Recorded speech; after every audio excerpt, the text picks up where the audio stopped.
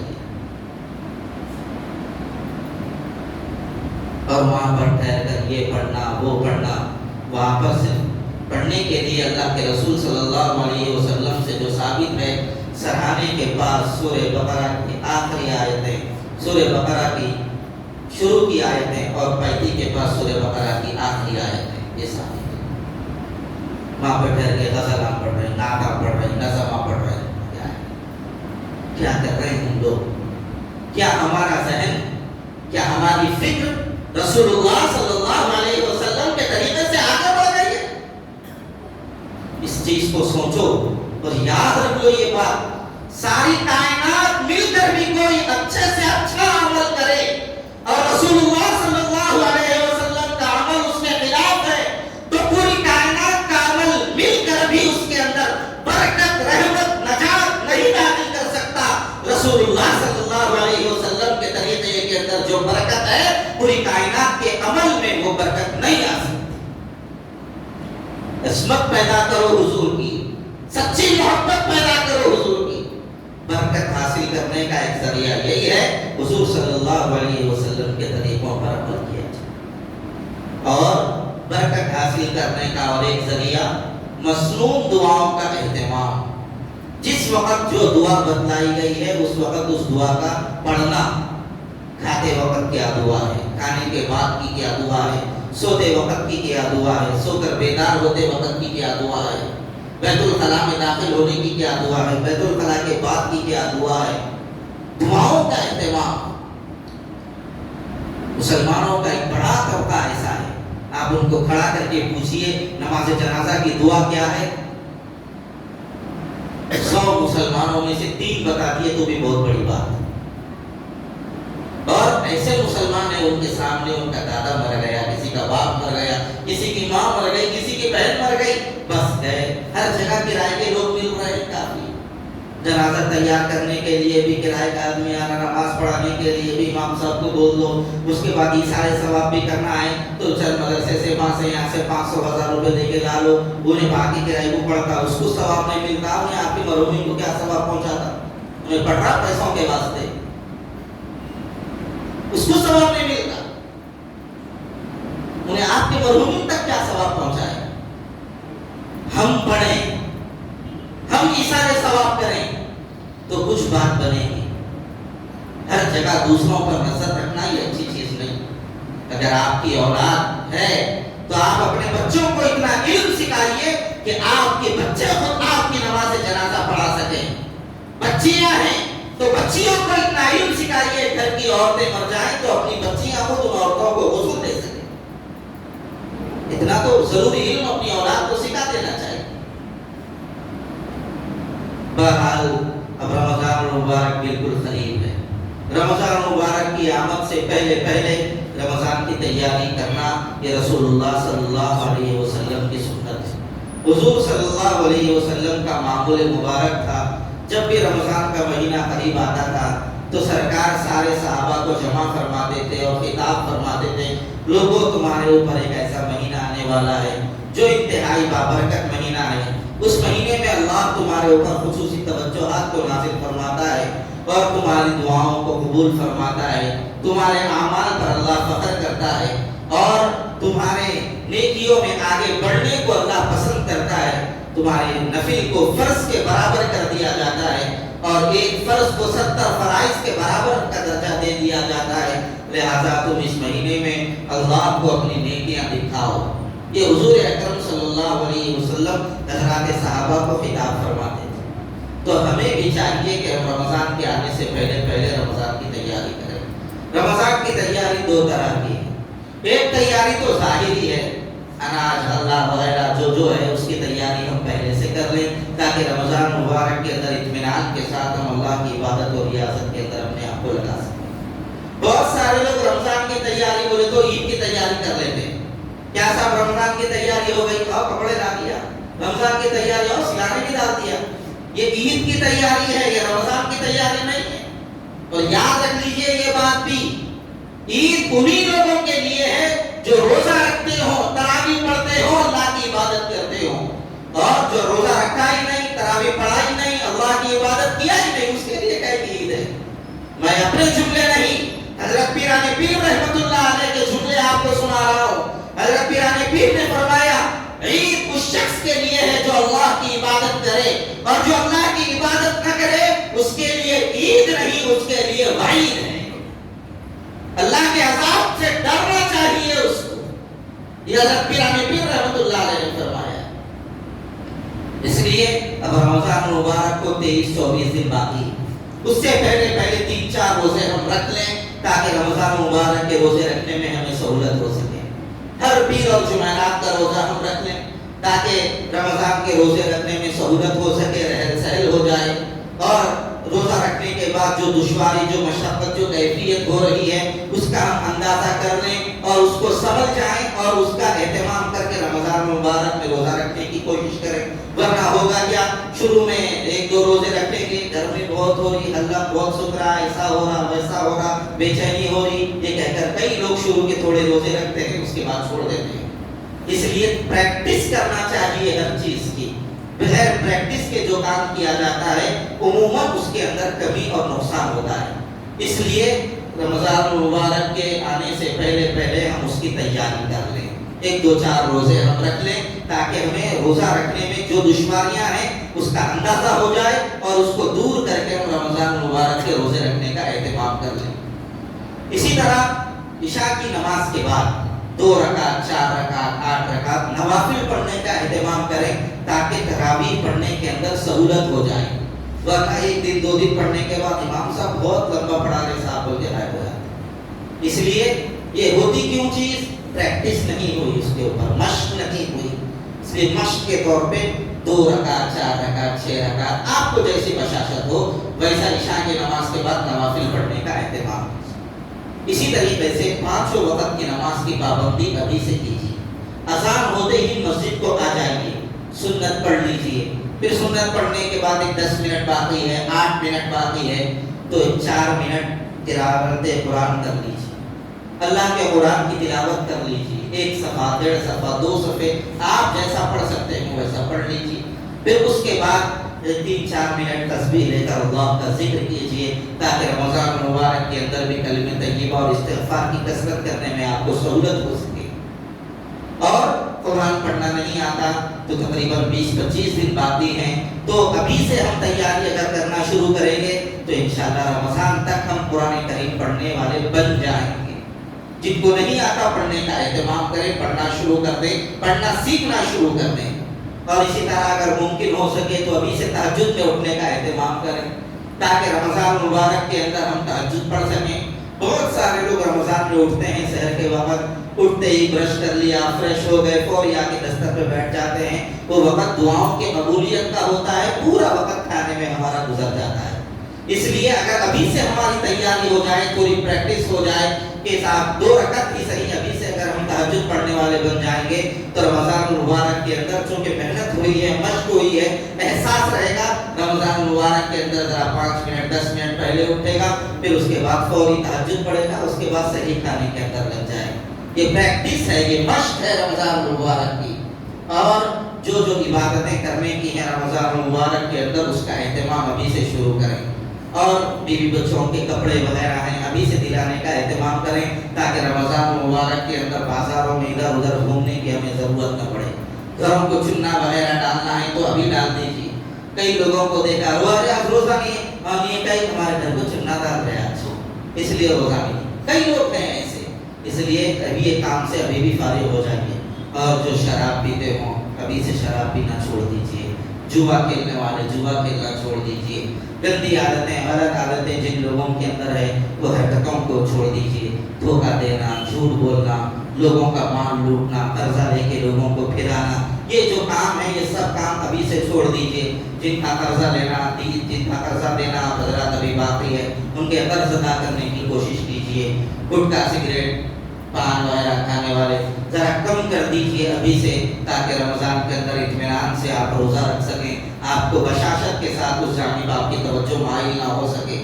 اور آخری بات آپ حضرات سے یہ ہے رمضان مبارک کی ایسی تیاری کیجیے جیسے ہم اپنے گھروں میں شادیوں کی تیاری کرتے ہیں. اس خوشی کے دن آنے کا جس طرح ہم انتظار کرتے ہیں ایسے ہی رمضان مبارک کے آنے کا ویسا انتظار کیجیے. رمضان سے محبت کیجیے. انشاءاللہ اللہ کی محبتیں بھی ہمارے ساتھ وابستہ ہو جائیں گی. اللہ تعالیٰ صحیح المعمل کی اپنے کرم سے توفیق عطا فرمائے. اور رمضان مبارک کی ساری عبادتیں اللہ اپنے کرم سے ہم سب کو خوب سے خوب تر کرنے کی توفیق عطا فرمائے. اور رمضان مبارک کے اندر اللہ ہم سب کو راضی، اللہ تبارک و تعالیٰ ہم سب سے راضی ہونے والے کام اللہ ہم سب کو کرنے کی توفیق عطا فرمائے. وآخر دعوانا